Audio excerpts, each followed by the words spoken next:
ಎಲ್ಲರಿಗೂ ನಮಸ್ಕಾರ. ಅಡುಗೆ ಮನೆ ತಿನಿಸುಗಳು ಯೂಟ್ಯೂಬ್ ಚಾನಲ್ಗೆ ಸ್ವಾಗತ.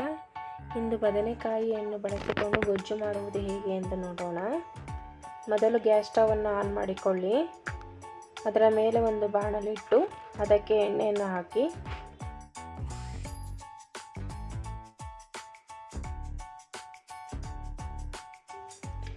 ಹಸಿಮೆಣಸಿನಕಾಯಿಯನ್ನು ಹಾಕಿಕೊಂಡು ಫ್ರೈ ಮಾಡಿಕೊಳ್ಳಬೇಕು. ಖಾರಕ್ಕೆ ಎಷ್ಟು ಬೇಕೋ ಅಷ್ಟು ನೋಡಿಕೊಂಡು ಹಾಕಿಕೊಳ್ಳಿ.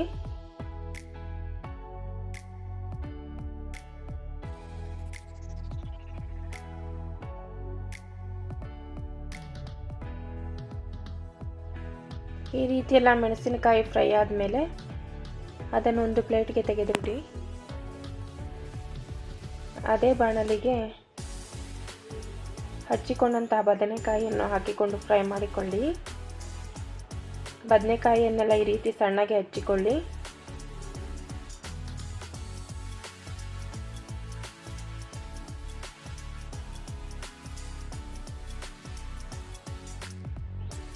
ಈ ರೀತಿ ಚೆನ್ನಾಗಿ ಬದನೆಕಾಯಿ ಎಲ್ಲ ಫ್ರೈ ಆಗಿರಬೇಕು.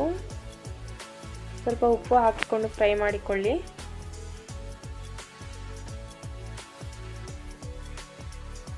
ಅದಾದ ಮೇಲೆ ಹಚ್ಚಿಕೊಂಡಂತಹ ಈರುಳ್ಳಿಯನ್ನು ಹಾಕಿಕೊಂಡು ಫ್ರೈ ಮಾಡಿಕೊಳ್ಳಿ. ಹಾಗೆ ಸಿಪ್ಪೆ ತೆಗೆದಂತಹ ಬೆಳ್ಳುಳ್ಳಿ ಕೂಡ ಹಾಕಿ ಚೆನ್ನಾಗಿ ಫ್ರೈ ಮಾಡಿ.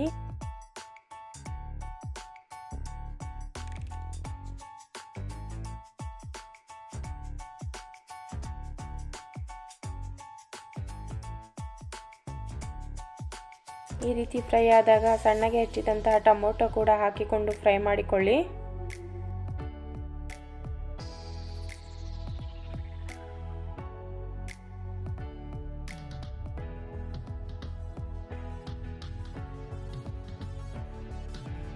ಟೊಮೊಟೊ ಎಲ್ಲ ಚೆನ್ನಾಗಿ ಮೆತ್ತಗಾಗುವವರೆಗೂ ಫ್ರೈ ಮಾಡಿ. ಹಾಗೆ ಸ್ವಲ್ಪ ಉಪ್ಪನ್ನು ಕೂಡ ಸೇರಿಸಿಕೊಂಡು ಫ್ರೈ ಮಾಡಿಕೊಳ್ಳಿ.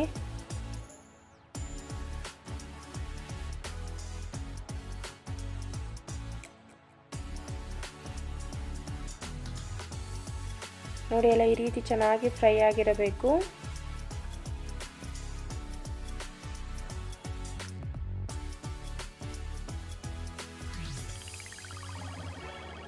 ಅದಾದ ನಂತರ ಫ್ರೈ ಮಾಡಿ ಇಟ್ಟುಕೊಂಡಂತಹ ಹಸಿಮೆಣಸಿನಕಾಯಿಯನ್ನು ಕೂಡ ಸೇರಿಸಿ ಚೆನ್ನಾಗಿ ಮತ್ತೆ ಫ್ರೈ ಮಾಡಿ.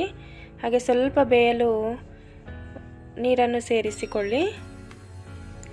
ಸೇರಿಸಿಕೊಂಡು ಅದನ್ನು ಚೆನ್ನಾಗಿ ಬೇಯಿಸಿ.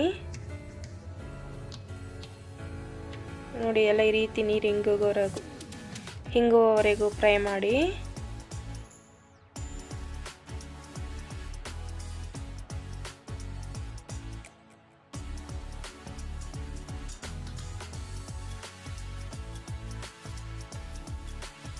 ಅದಾದ ನಂತರ ಗ್ಯಾಸ್ ಸ್ಟವನ್ನು ಆಫ್ ಮಾಡಿಕೊಂಡು ಒಂದು ಪ್ಲೇಟ್ಗೆ ಅದನ್ನೆಲ್ಲ ಹಾಕಿಕೊಳ್ಳಿ. ಅದು ತಣ್ಣಗಾದ ಮೇಲೆ ಒಂದು ಲೋಟದ ಸಹಾಯದಿಂದ ಈ ರೀತಿ ಎಲ್ಲ ಚೆನ್ನಾಗಿ ಕಲಸಿಕೊಳ್ಳಿ. ಈ ರೀತಿ ಚೆನ್ನಾಗೆಲ್ಲ ಕಲಸಿಕೊಳ್ಳಿ. ಇಲ್ಲಾಂದರೆ ಕೈಯಿಂದ ಈ ರೀತಿ ಎಲ್ಲ ಕಿವಿಚಿಕೊಳ್ಳಿ. ಅದಾದ ಮೇಲೆ ಸ್ವಲ್ಪ ಕೊತ್ತಂಬರಿ ಸೊಪ್ಪನ್ನು ಹಾಕಿ ಅದನ್ನು ಕೂಡ ಕಲಸಿ. ಹಾಗೆ ಸಣ್ಣಗೆ ಹಚ್ಚಿದಂಥ ಈರುಳ್ಳಿಯನ್ನು ಕೂಡ ಸೇರಿಸಿಕೊಂಡು ಚೆನ್ನಾಗಿ ಕಲಸಿಕೊಳ್ಳಿ. ಈ ರೀತಿ ಕಲಸಿಕೊಂಡರೆ ಬದನೆಕಾಯಿ ಗೊಜ್ಜು ಸವಿಯಲು ಸಿದ್ಧವಾಗುತ್ತೆ. ಇದು ಮುದ್ದೆ